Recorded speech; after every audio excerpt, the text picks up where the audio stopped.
Okay, morning everybody. It's Monday morning, it's 9th of December. DCOE committee, I'm Nick Ireland, leader of the council, I should say. And everybody else will introduce themselves as we go around. If you speak on agenda item, introduce yourself for the first time, for the benefit of the people on the screen. We're in meeting room 1. Intention is that we're going to be here going forward. Council chamber, it's better space. One thing to be aware of is the microphones are always on. So just be careful what you say if you're talking. And the cameras don't really follow you around either. Okay, in which case we'll kick off. So apologies. Apologies from Councillor Hope, and I understand that Councillor Taylor is to join us online. Okay. She's not. Yeah. Okay. Fine. Minutes. This is the meeting that Councillor Sutton chaired. South Briggs weren't here. Any corrections? I found one, which is the election of chair. Jill Taylor's name is spelled wrong. That's all. The J rather than the G. Anybody else okay with them? I guess I'll sign them later. Declarations of interest. Any items on the agenda? Nope. There is no public participation. Agenda item 4. Questions for councillors? No questions for councillors have been received.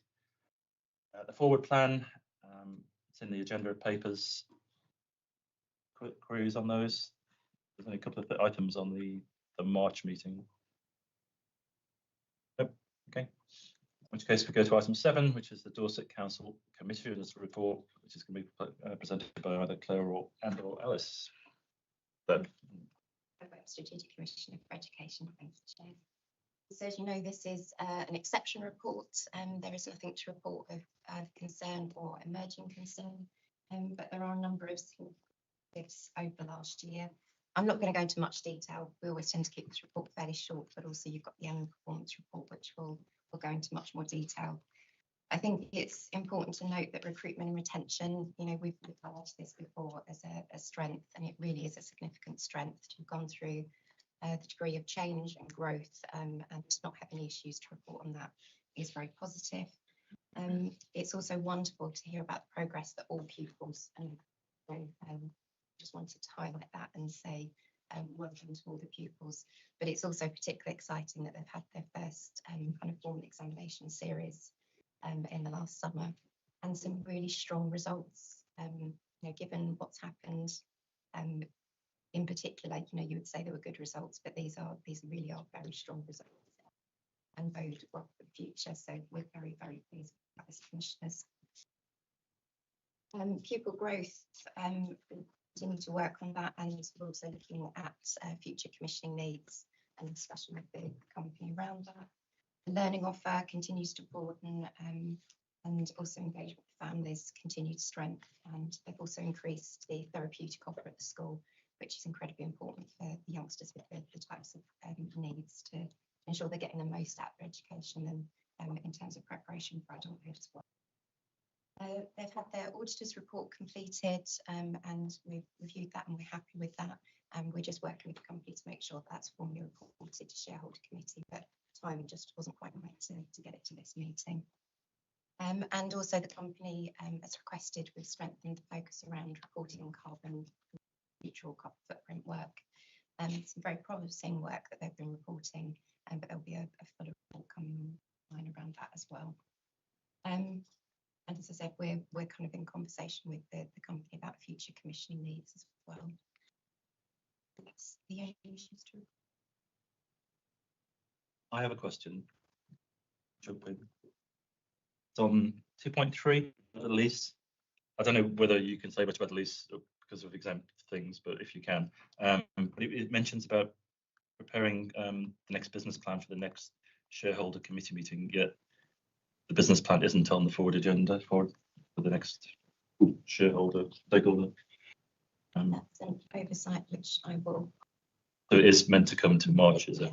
Yeah. Okay. Do we need to know anything about the lease? Is there a problem or no? It's just going through the machinations of kind of getting it finalised. It's taken a little bit longer, I think, than we would like, but it is progressing. My question. Jill, you've got a hand up. Welcome. Thank you, Nick. I've just got a couple of questions.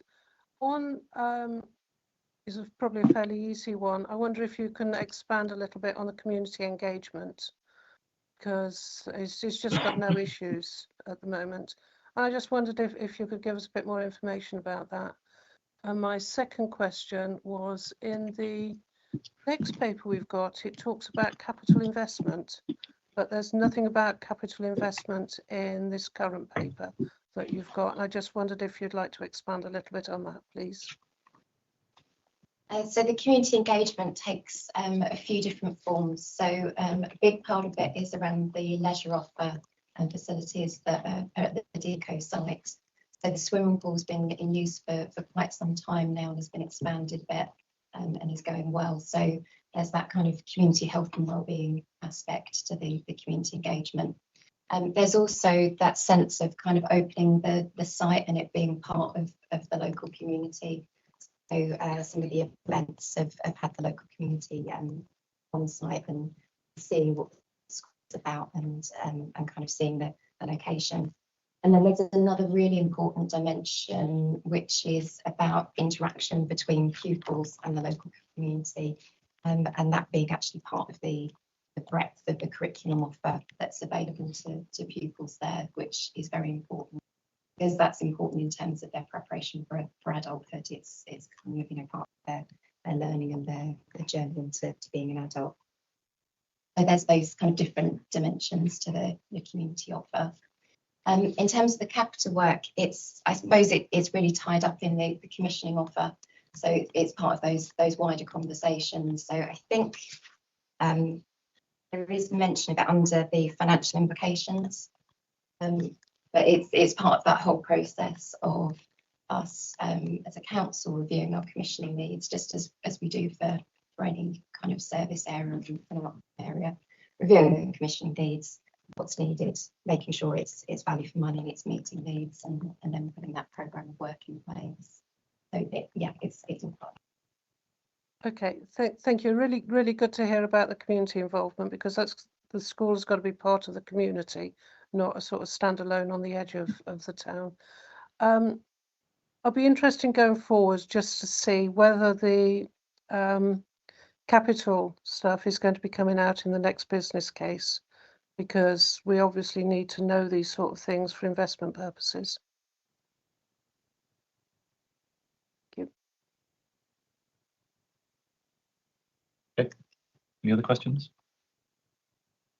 No? Yes, thank you. I just remembered with my memory. I really should have remembered this.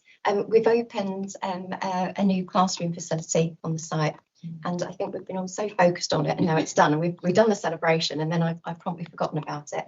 But it's a huge milestone in the growth, and we've actually got pupils there using the facilities, learning, benefiting from them, and it's very positive. So I just wanted to highlight that. It's mentioned the site. Case was asked to note. So I think we've noted it. Thank you. So the next agenda item is the DCOE report from the chair of the board. So Ian, I guess. If I sound a bit croaky, I've got a bit of a chest infection, so I apologise first of all. So I'm Ian Comfort. I chair the board of the company. I was looking at my report on the train up, and it feels so dry compared to the document that you've actually got on the table. It's very hard to write committee reports in a style that you can actually illuminate much more in terms of another document. I'm not really going to say much about it, except that I think that what the report does say is that the organisation, in my view, and I think in colleagues from Dorset as well, is going from strength to strength. And I think that's down to really three factors. That our governance is strong. I've got a great group of directors working with me on the board. We've got very, very effective partnerships with the local authority and others, and we've got excellent staff. And those together means that the organisation, as I say, is going from strength to strength. I would, if I'm going to highlight anything from my report, highlight paragraph 2.5, because 2.5, I think, sums up where we are, not in the whole centre of excellence, but also in terms of the school. It's where we are after a very short period of time, where parental responses are incredibly positive about the school. So I would highlight that sector from the report. I've got Leslie with us now today. Leslie's on our board and also very actively engaged with parents and the community, and I'm sure she'll have something to say soon. But I'm going to really hand over to Andy, and you've got a hard copy of our performance report, which I think does highlight things much better than I can say in a committee meeting. Yeah, we can pass these round, so you've got a hard copy of what you've got in your. This is the next agenda item. Okay. Yeah. So the committee report, first of all, is to elaborate on what Ian shared already. First of all, I'd just like to thank members of this committee for visiting the site, and also other members of the cabinet who also with different committees visited the site. I think it really helped foster that ongoing culture of collaboration. I'm happy to take any comments or questions after that visit to see if anyone's been mulling over any thoughts, but it was certainly a very, very much appreciated gesture. Previous to me commented about the new classroom block, which we've named Willow. We're really, really grateful to the council for their investment on that particular piece of the estate. It's gone down extremely well with staff and pupils. Rather than I listing pieces of feedback from staff, I'll probably just read a poem that one of the pupils wrote within their first week, and I'll do that now. So the new classroom is Willow. It feels like a pillow. There is a calm room at the House of Coombe. There is an outside space. That is a fun place. I really like the sink. It is quiet to learn and think. And actually, it does sum up actually how the first few weeks in that new building has gone. It's landed extremely well. It's been a really strong addition. I'm really grateful for the level of investment in design and finish to make it a really high quality building, and it's a great addition for us. So yeah, thank you very much. The report briefly mentions about the collaboration we're working on in the community. Our head teacher and myself increasingly placing an emphasis on working with other school leaders in the locality. We're learning a lot from them, and hopefully to some extent that's going the other way as well. And we're trying to work towards an education landscape where all children thrive, which is a really important outcome for us. I won't go through line by line, but there's an element within the report suggesting the changing landscape that we're in. I'm sure everyone's been aware in the press of the changes to VAT for schools. That's quite a big shift for us, both in terms of the administration, but also understanding the legal ramifications of that for all independent schools. But we feel like we're in a good place. But again, it adjusts the landscape in which we work. Similarly, the national insurance contributions that employers make is a change that we're having to work through, but that's going well. We've talked already about CapEx and the timelines for that, and we're working very collaboratively with the council to make sure that allows us to achieve our goals. And again, lastly, already mentioned by Claire in her report, the financial audit came back incredibly positively about the way that we've managed the financial processes within the company. So not only was it a positive financial outturn, it was a positive audit with no recommendations around how the finances have been managed from an administrative and governance point of view, which feels positive. So yeah, I haven't gone through every line, but those are the highlights for me, and happy to take any questions. The line. Yeah, well, a couple of comments.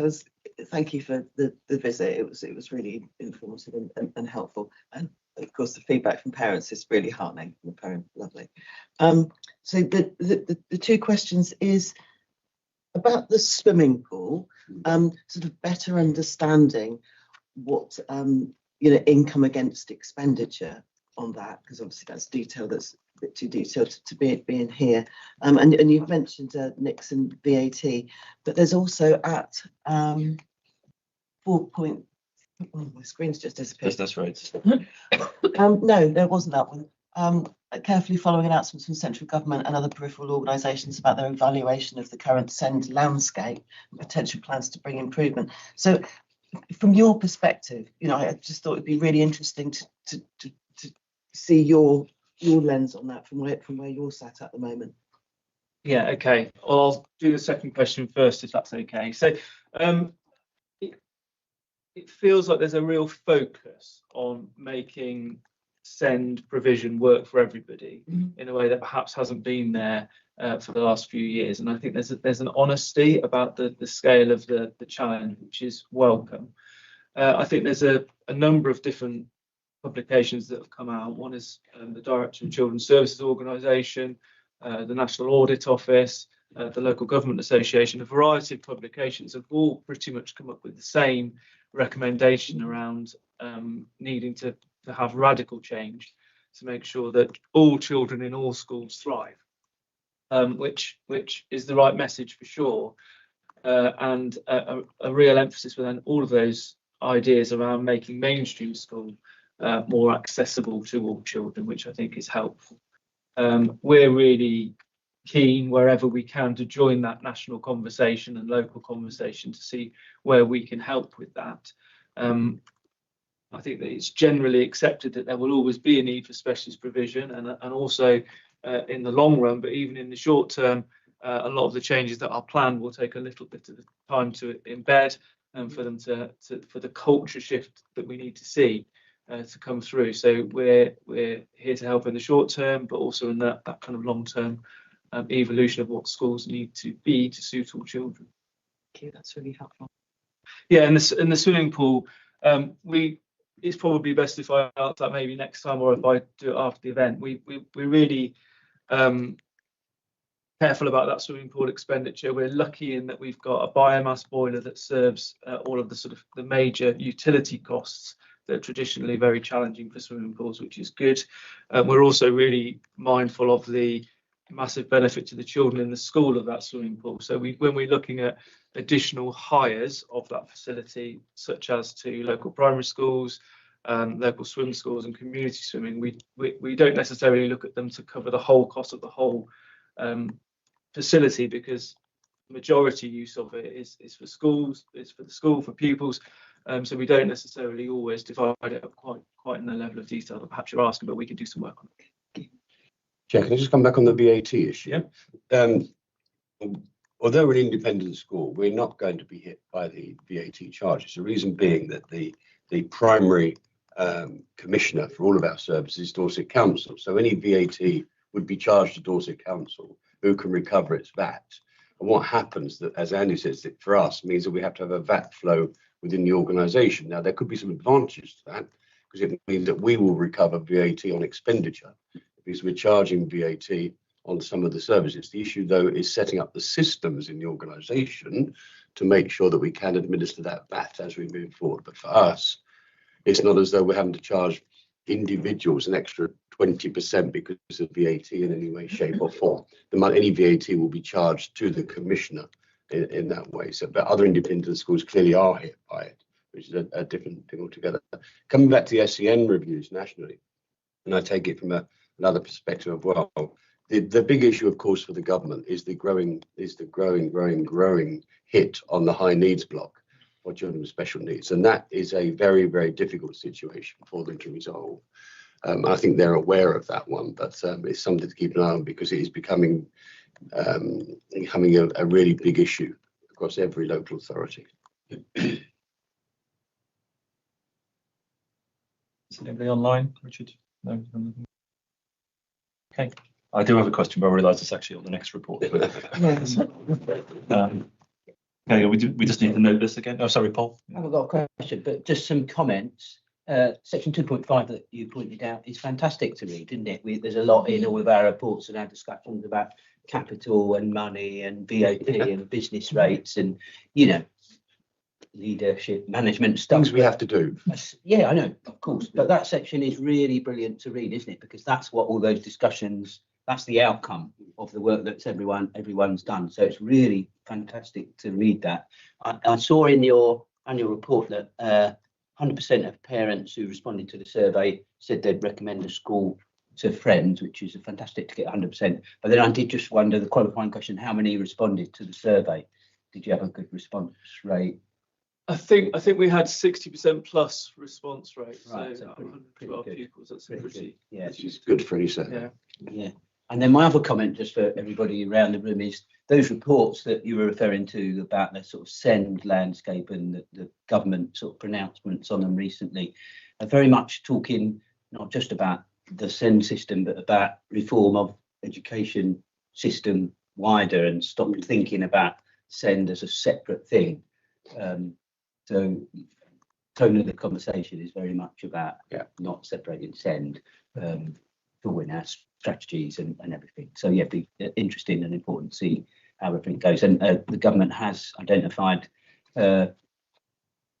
funds to support schools to increase mainstreaming some of those children and young people. So yeah, see how much we get. Not going to address the higher needs block. No. Okay. No other comments? Close this item. Note the report. Thank you. And so the next one is your annual performance report. 48 pages, I think. Yes.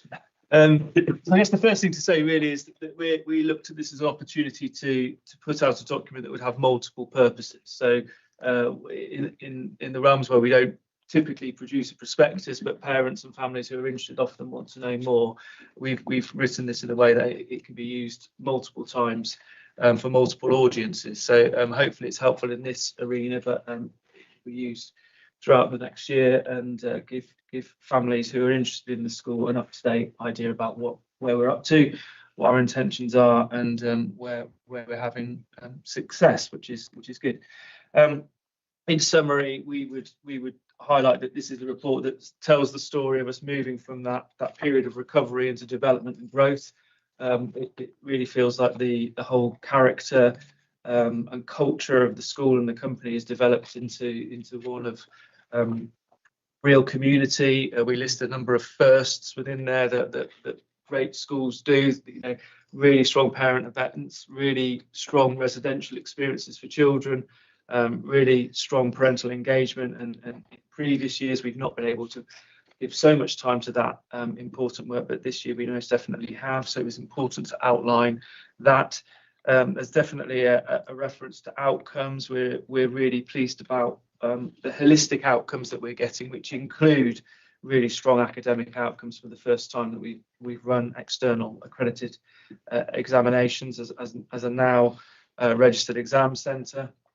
We're really proud of the way that children who've left and graduated from us are settling in their post-16 provision. Often that is in less supported settings where they're in a mainstream college without the need for such intense specialist support, which is a story of their progress and a story of how we can make the SEND system more sustainable by getting those sorts of outcomes. And I think there's a number of individual stories really within our school community which don't necessarily always show up in a quantitative way, but they're individual stories about children sleeping where they've never slept, children being able to join family events outside of school that they've never been able to do before, and having a much higher quality of life, which are very heartening. We've mentioned already in this meeting about us wanting to be part of the conversation about the new SEN and broader education landscape. We're really placing an emphasis on joining wherever we can other school leaders to see where we can work collaboratively to experiment with new ideas. We've done a lot of work on values in the last year, which are detailed in the report, which speaks to that outward facing view. So it's right at the top of our tree. It's not a tree, but right at the top of the list, it's so that all children can thrive.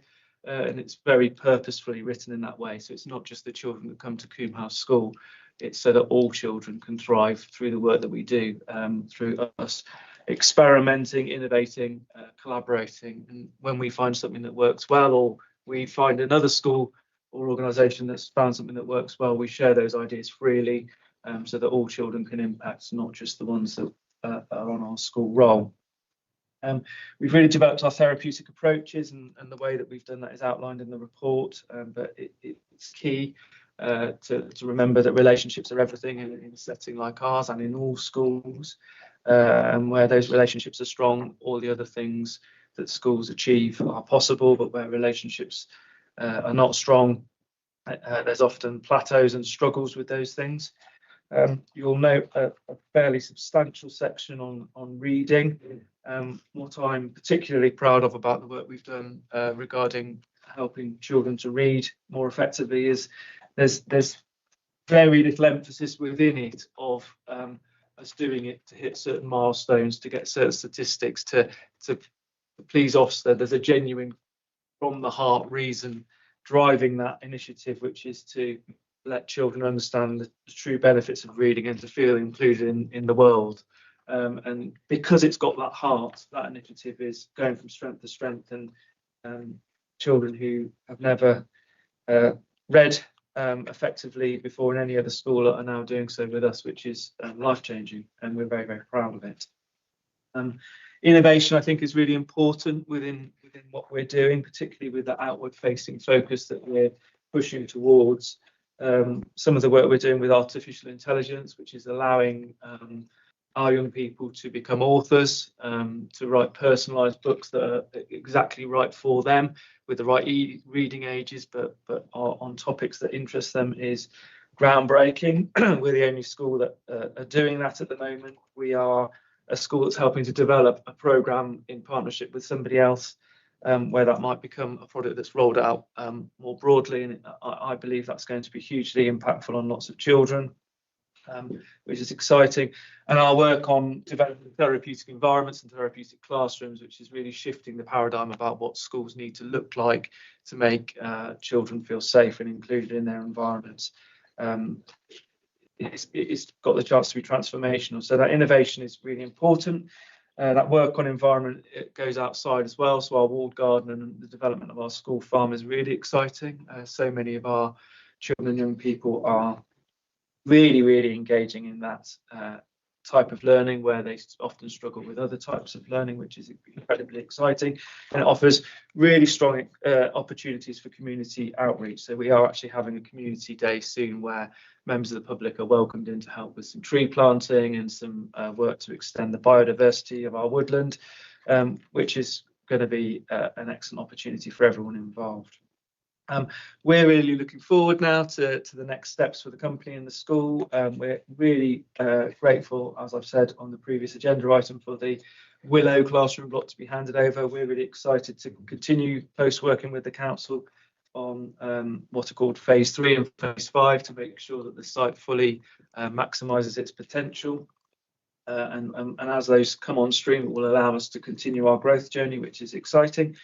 I've talked about finances in the previous report, so I won't do that again.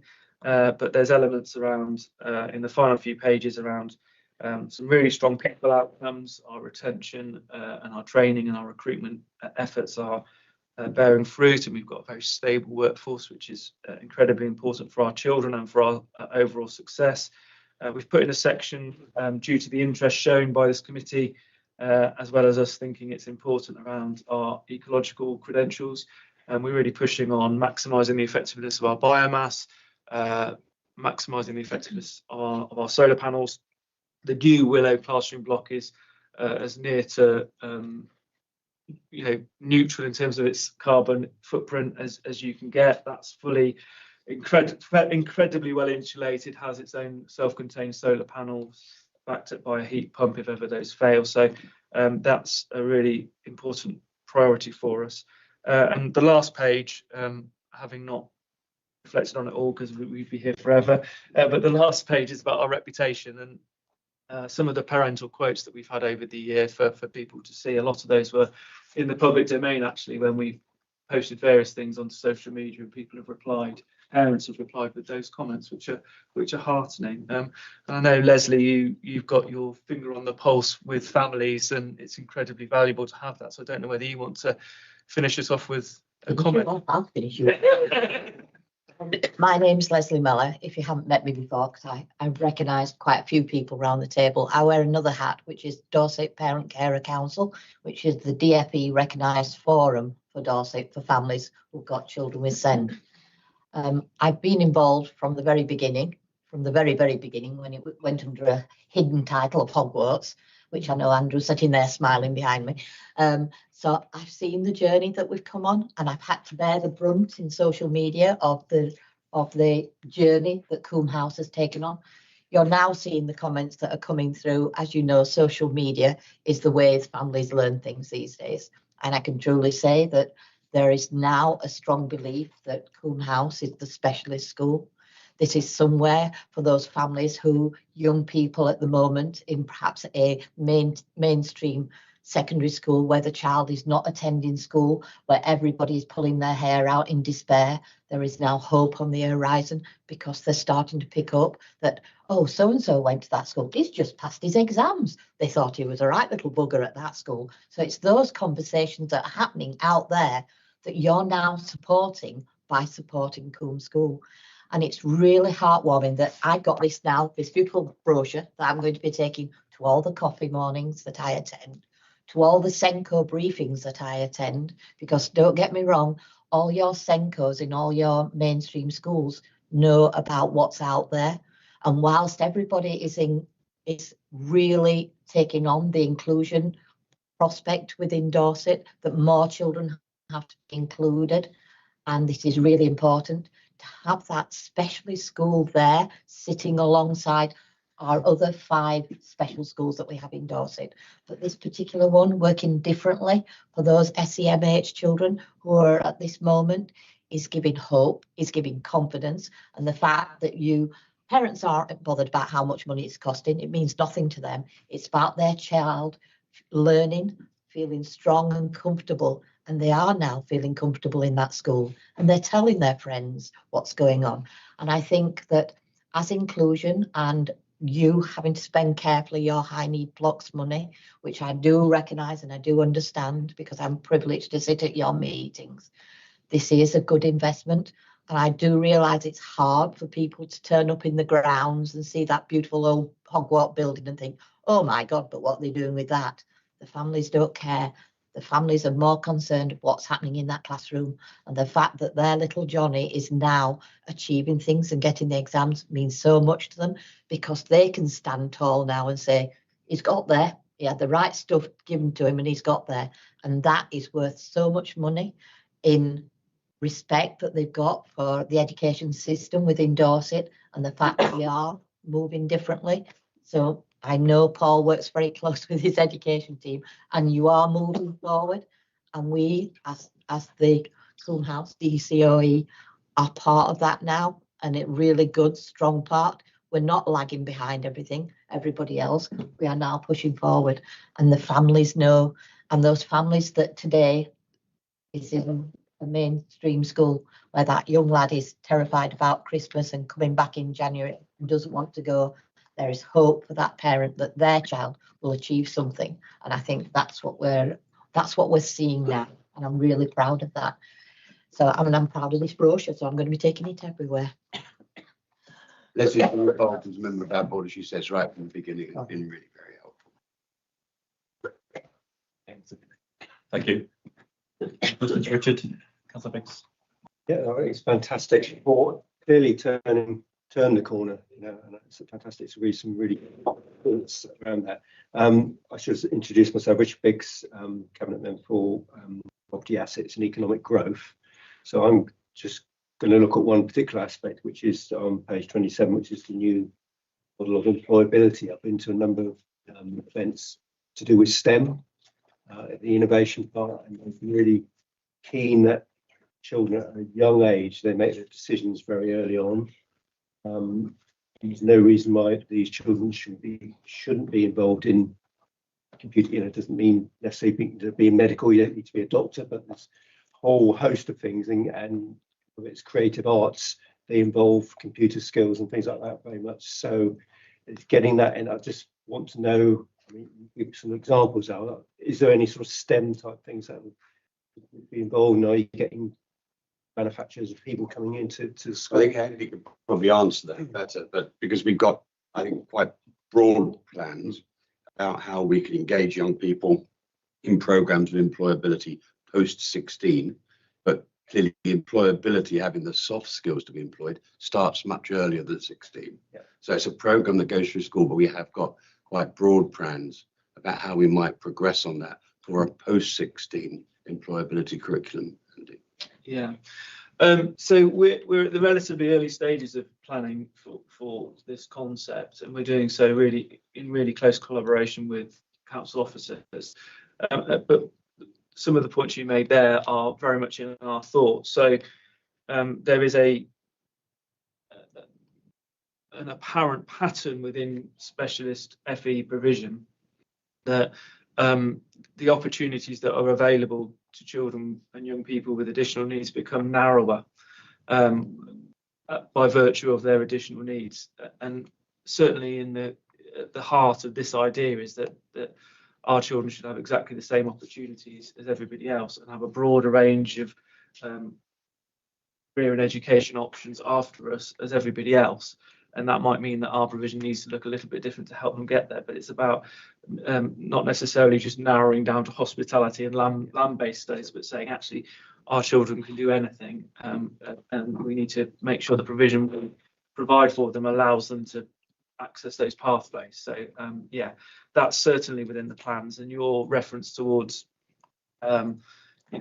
real-world experts or people in the industries already as part of that learning journey is also critically within our plans. So it's rather than it being a theoretical classroom-based learning model, it is one where there's learning in the community, there's learning alongside people that do it for a career, who might come into us or we might go out to them. But it's yeah, really trying to make sure it's cutting edge, modern, and trying to counter a lot of the negative features that have become established in specialist FE across the country.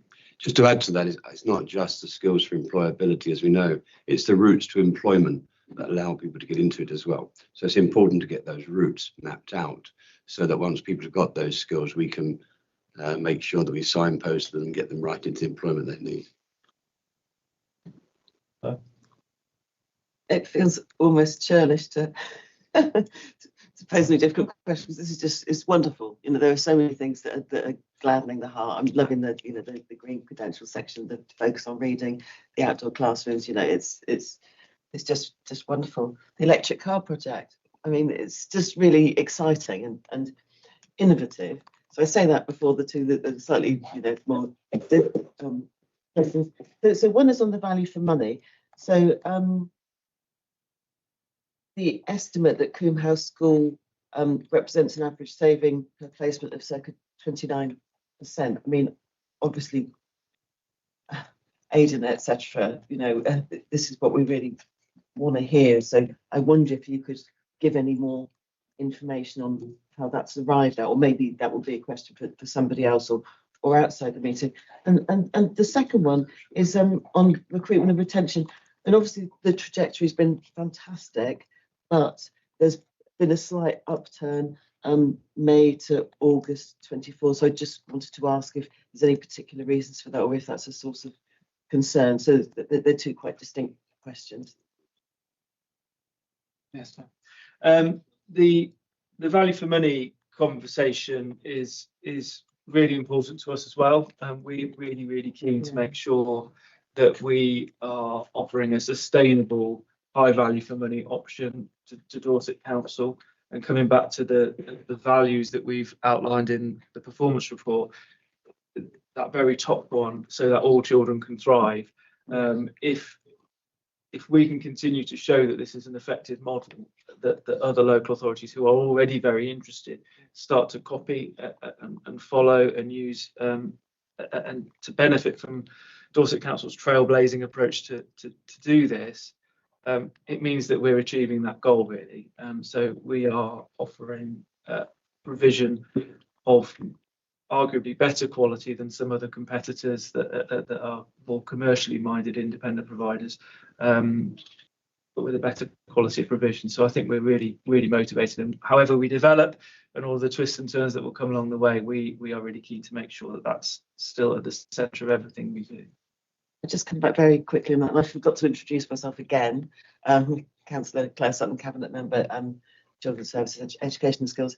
I can't remember if I said this at the last meeting because I can't remember when it took place, but I went on an LGA course for portfolio holders for children's services, and there was really a buzz about Dorset doing this, and individual councillors in that room were saying, you know, we want to know more about what you're doing, how you've done it. So I just wanted to feed that back before you move on to the next point, that there's a you know, such an awareness out there, sort of not only in the officer arena, but in the lead member, etc. arena as well. So thank you. That's good. Would you remind me of your second question? Yeah, it's the table on page. Yeah, that's fine. Yeah, I mean, we if anything, I would say that the previous three were probably artificially low by virtue of us being so new and people having worked with us for a sustained period of time where they might be looking to leave. The rise in May to August 2024 isn't concerning. It's almost that will probably be around about the natural level. And those individual stories, which I think are always important behind it, are people relocating, leaving to go on to further training to help their career. There weren't concerns there around engagement or alignment or, you know, buy-in with the company's values and mission. So yeah, I'm happy with that. Yeah. It's just understanding the way the graph looks. Yeah. I would also add, sorry, to that the higher levels earlier on in the organisation were necessary to get to where we are now. Yeah. Thanks, Chair. Matt Prosser, Chief Executive, Dorset Council. I think this might be my last shareholder meeting, but we'll work through the details of that as I disappear to the other side of the world.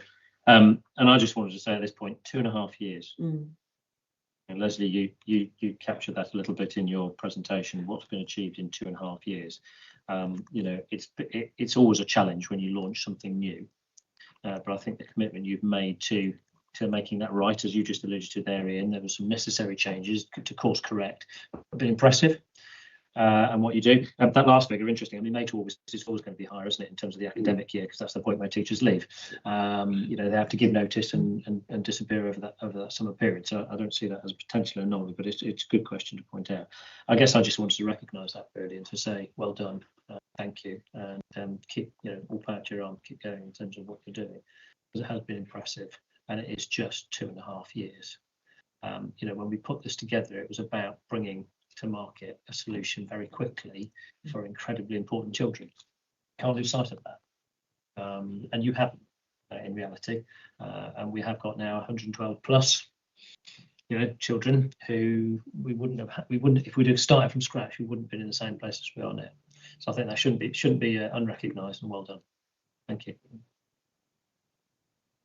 It's online. I have one. It's a bit techy, I guess. It's a non-domestic rates register listing. Can you explain? Oh yeah. Or is that a problem? Or is that an opportunity? I remember when we visited, there was an issue about maybe not. You weren't doing some stuff with part of the site because it would then become rateable. So if you're now rated anyway, does that mean there's an opportunity? So it's being defined that. So we have put forward a challenge process with the valuation office around our business rates liability to clarify, because we are of the view that we should be exempt as a special educational needs school. There have been moments in the history where that's been true, and then that was changed, and now I'm sure we're optimistic that will go back, but we're just trying to clarify that really. But certainly if that outcome comes true, there will be opportunities for us to do different things that at the moment are more difficult to do. Question. Yeah. Anything else? We're asked to note this. I think we should do more than that, and we should probably commend. Yeah. Excellent. Do that in the minutes. And that's essentially it. So item 10, urgent items, there aren't any. Item 11, exempt business, there isn't any. Close the meeting, whatever it is.